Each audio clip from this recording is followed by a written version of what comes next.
All right. We are live. Yes, we are live. Welcome. I am Ryan C. Greene, for those who can't see my name right there above me.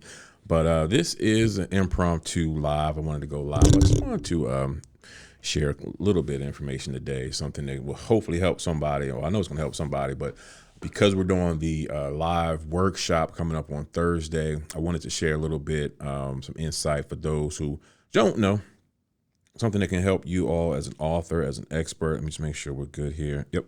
As an author, expert, some things that, if you follow me for any amount of time, one thing I do is I share my experience, right? I share from what I've gone through, what I've learned from my own experience, and how to then transform that into a better experience for you. So today, what I want to talk about, what I want to share with you is, as you saw in the description, just how to know if you might be doing too much. Okay, how to tell a surefire way that you're probably doing too much. And if you're watching this live, if you're watching a replay, um, if you ever been in that situation, you feel like you've been doing too much, go ahead and just go ahead and type me in the comments. All right. So before I jump into that, though, I'd be remiss if I didn't say, hey, welcome to. I think this is my first live I've done, other than the Make It Matter launch. This is the first live I've done from the studio. So we're here in the brand new Greenhouse Media Studios in Bowie, Maryland. So we are excited about that. And as Forrest Gump said, that's all I'm going to say about that. So let's keep it moving. So what I want to talk to you now, let's talk about a surefire way to tell you're probably doing too much. Okay, if you are an author, if you're an expert, if you're trying to help people, right?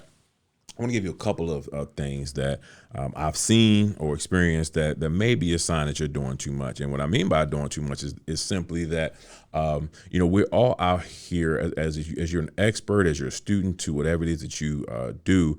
Surely you're going to learn some stuff. Surely you have some expertise in some things. Surely you are going to be offering several different things. You may offer solutions in several different ways, but it's important to know that while you may offer different ways to help people, if you are that expert and you're marketing yourself, it's important that you have a singular message in who you are and what you do to the marketplace.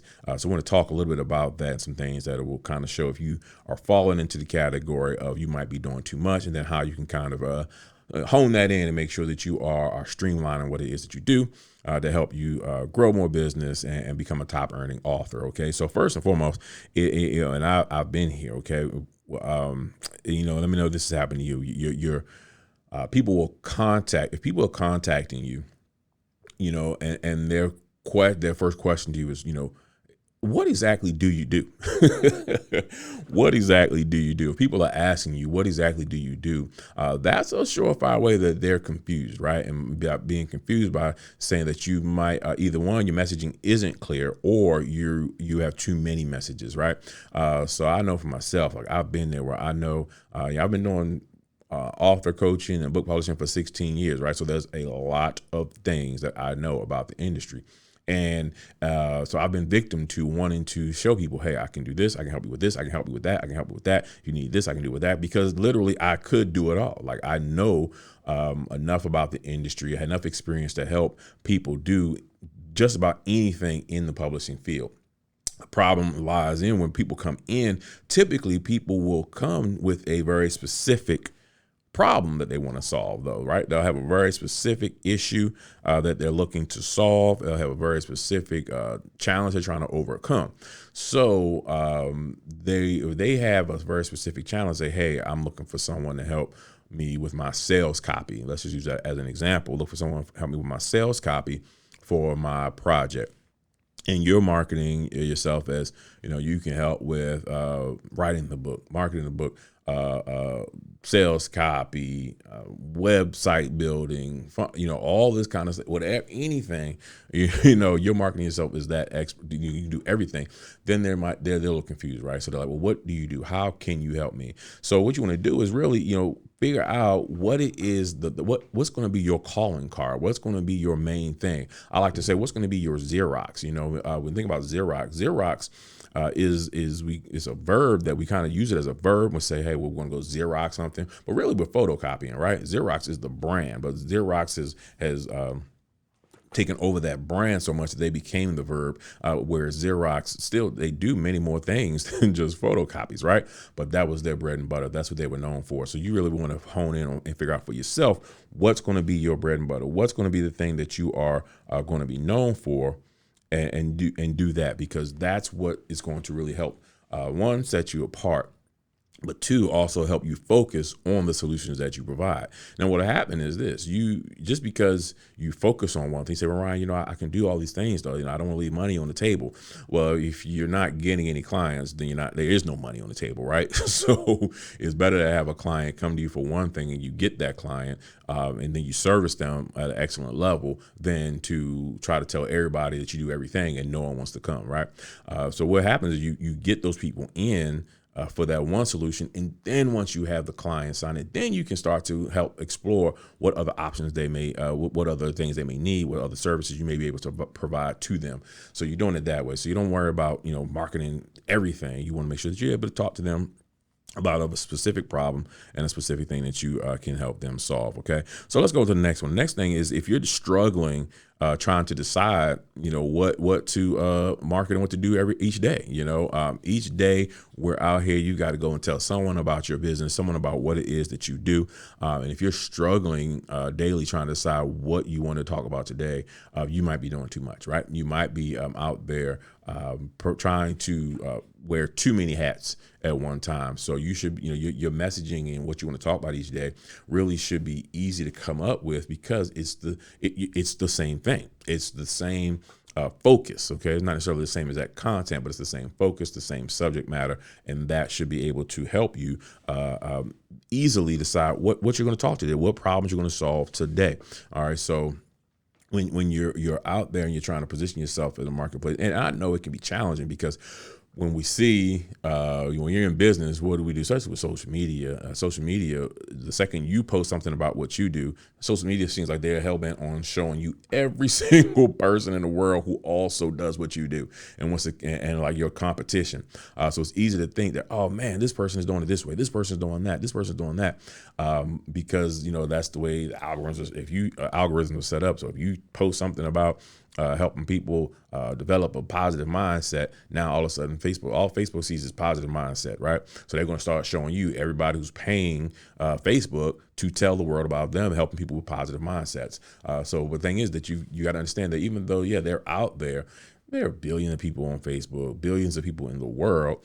So just because you see that ad, you see that person, you see that come up, doesn't mean that there's no room for you. Doesn't mean that they're servicing everybody and they took over the whole world and they're the only ones out there doing it. So don't get caught up in trying to change every day and figure out, what's new, what I got to do this time, what I got to do. No, focus on what you do, focus on your expertise and your messaging, and that'll help you to continue to always know what it is that you're going to talk about, so you're not out there doing too much. The next thing we'll talk about is, if you're struggling with what to call yourself. I love this one, right? I love this one. If you're struggling with to call yourself, we love titles. We love titles, and it's amazing. When people introduce themselves to you, say, well, who are you? What do you do?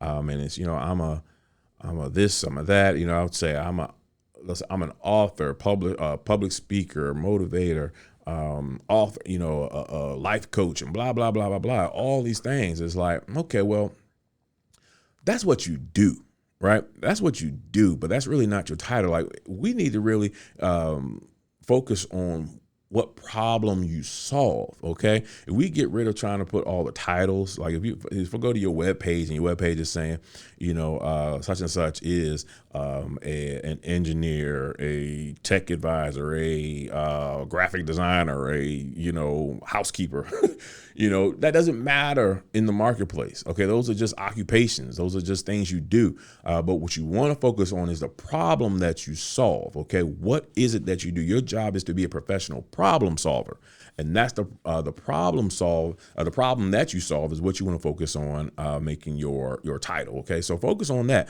What problem you solve, and then that will help you whittle down all the extra, right? Cut away all the extra, so that now you can really focus on not doing too much and just doing that one thing. When you talk about, hey, I help people do X, Y, and Z, now you know exactly who you're speaking to, you know what to speak to them, and it makes it just a whole lot easier. Okay. Last thing I want to talk about is, you know, and it kind of ties in with that, but once you figure out what you solve, what problem you solve, and who you are, it'll help you then keep your media kit and your website and your those kind of things all congruent, right? Because now they're not all over the place. You know, nothing worse than having a media kit done. You've positioned yourself as helping people do solve these problems over here, and then you get a speaking opportunity that says we're looking for someone who solves problems over here. And you're like, well, I can do that. Now you got to go. You're trying to go back and fix it and change everything for this opportunity. Trying to change everything for this opportunity. You know, same thing with looking for jobs. You don't update. You have a customized resume for each different position. But with this, when you're in the information industry, you're trying to help people grow in some form. You know, you want to focus on one problem. Okay, so you are the answer. So that'll help you keep all that stuff in line. Okay, so a couple quick things, and we'll be done. A couple quick things to help you with is, how do we do this? Okay, so first of all is to decide and know what problems you solve, and only do that. Okay, only do that. We can't do it all. So you may want to do it all. You may be skilled to do it all. But when you're talking about marketing yourself and positioning yourself, especially as an expert or an authority, you don't want to be the one to do it all. You don't want to present yourself in the front like, hey, I can do so many different things. Jack of all trades may be good for a spouse, but it's not good for a business expert. Okay, you want to focus on that one thing. Like I said, once they come in, once you've got the client, then you can say, hey, here's some other things I can solve. And here's a key. You don't always have to be the person who solves the problems either. Build yourself a team. Have a group of you who listen. I'm going to handle the tech side, but if someone calls me and needs some marketing, I know I'm going to send them over here to you. If someone calls me and they need some products done, I'm gonna send them over here to you. You don't have to always have all the answers, but you can have a team of people and a group that hey, here's who I can send people to, and that way you know that you can stay on message and stay on tone. Okay. Next thing is that you want to know your expertise and only promote that. So know what you do, only promote that, but then also master your message and only speak that. So that's why I'm gonna go master your message and only speak that. What I mean by that, mastering your message is that you know who you are, and in order to become that expert, in order to become that standard people looking for, then that's what they want to hear. Only speak that. So I know when we're out here in your marketing, it's enticing to want to go and talk about this thing today and that thing tomorrow. And if you are that kind of person, you have a lot. Look, I have a lot of things I like to do. I have different brands. Especially when you're starting out as an organization, you may have different brands. It's important though to find a way to separate those brands, so that if they're not, all working together, so that you can just speak that one thing to that brand. Okay. So when people are looking for that one thing, what you don't want to do is you spend all this time talking about, hey, I'm gonna help you do X, Y, Z. 6 months later, someone who really needs that now, they come and they look for you and realize now you're doing, something else. But you're still doing X, Y, Z, but now you're talking about doing, A, B, C. I don't know. But I'm trying to be vague. So I don't want to feel like, anyone feel like I'm trying to step on any toes or picking anybody. I don't want to use real examples. You just know where you are. Right. But you want to make sure that you master your message. You only speak that. That's what you do, because, anyone who studied marketing, people aren't going to see you today and buy today. All right. What you're doing is you're planting seeds. Every time you post something, every time you do something, it's just planting seeds. So people know, okay, when the time comes, boom, you're triggered. I saw Ryan doing that. Ryan helps people write books and market their books. Let me go ahead and see what he's up to. So those are the kind of things you just want to constantly master that message and speaking that, and that's what you want to do. And then finally, I'll leave with this: is that know your audience and only speak to them. Know your audience and only speak to them. What do I mean by that? All right, when you are doing something, when you are out there building something, you have to know who your audience is, right? Everyone is not an audience, okay? Whatever it is that you're doing, you have to know who your audience is and only speak to them. You need to know their language. You need to know what appeals to them, how to speak to them, what they're looking for, and speak to them their way. And what happens, what I see so many times happen, and when I say what I see, I mean, I'm raising my hand, I've been there, is that we'll have people who will have our audience, and we're rocking and rolling, and we're speaking to them, and we're serving our audience. And then what happens is somebody comes over here on the side, starts talking to us like, hey, I don't like the way you're doing this, or the way you're doing that doesn't look right, or maybe you should do this and that. And you start getting distracted and looking over here, talking to this person because this person is doing something. You're like, oh, okay, well, what do I have to do? What do you think? And then what happens is we start neglecting our audience to appeal to this person over here who's not even our audience, because now we want to make sure that, oh, well, they don't like the way this looks, or they don't like the way this sounds, or they don't like the way this is working, then maybe I should do this so that they will say nice things to me, so that they'll like what I do. Meanwhile, they're not your audience. So even if they like it, if they're not the ones that you're serving, it doesn't matter. You got an audience here who likes what you do the way you do it. So speak to them. They're over here begging you, hey, serve me, sell to me, talk to me, sign me up. But then when you start getting distracted by people on the outside who aren't your audience. So that's when I say know your audience and only speak to them. That's what I mean by that. Okay, don't get distracted by whatever anyone else is doing, whatever anyone else is saying, if they're not your target audience. Okay, serve them. People talk about Tyler Perry all the time, and they get on him about the quality of his work.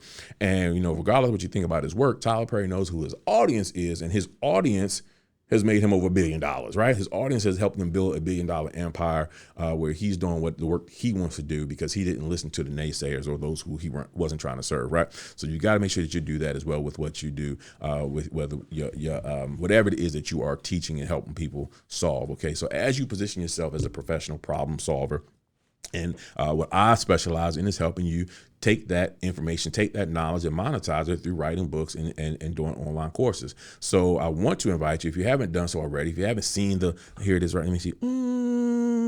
Well, it's not even on there. I'm sorry. So anyway, I didn't even look at the graphic. It's not even on there. But anyway, listen, on Thursday, I am doing a free workshop helping you to figure out how to write your book, how to monetize your book and become a top earning author without having to be famous. Okay. If you are interested in trying to figure out how do I get all this knowledge out of here? How do I take all the problem solving skills that I have in my mind and put it into a book where I can monetize it, but how not just to sell the book, but really build a real business from it that's going to generate income from different ways. That's what this workshop is going to be on Thursday. I want to invite you to go ahead and register for the workshop. You just go to www.indieauthorpro.com/live. That's www.indieauthorpro.com/live. You can register for the workshop. It's this Thursday, 7 p.m. Eastern time. It's free. I want to give you the secrets on how you can go out there and really take your information, take your knowledge, monetize it through a book, but then take that $20 book and really blow that up into a huge profitable business. Okay. And that's what I think really I know is missing from a lot of people, that, you can go out here and learn how to write a book, but there's so much more after that, right? The book is just the beginning, but how do you really go out there and build a profitable business from the information in that book? That's what I want to share with you on Thursday. So go ahead, www.indieauthorpro.com/live. You can go and register now. It's free. It won't cost you anything. Just spend a couple more minutes with me on Thursday, and I'll share with you exactly how to do that. So if you like this video, if you saw value in it, go ahead, hit the like button. Go ahead, hit the share button. We're going to give you a whole lot more of this content coming forward, whether it's live, recorded. The season 2 of the Indie Author Pro Show is coming up soon, so we'll be recording those episodes. I want to do something a little different this time, trying to incorporate some more of the different media styles into this thing. So we're always trying to do some things different, trying to break the mold, make it entertaining for you. So I'm looking forward to that, looking forward to really servicing you as an author, a revenue coach, and any way that I can. So again, on Thursday, go ahead, register indieauthorpro.com/live. I'll type it in the chat, but you can go ahead and do that. And I look forward to talking to you on Thursday. All right. So feel free to reach out to me. You can follow me online, follow me everywhere at Raji Speaks or at Indie Author Pro. Reach out if you have questions. I look forward to working with you, talking to you soon. Have a good day.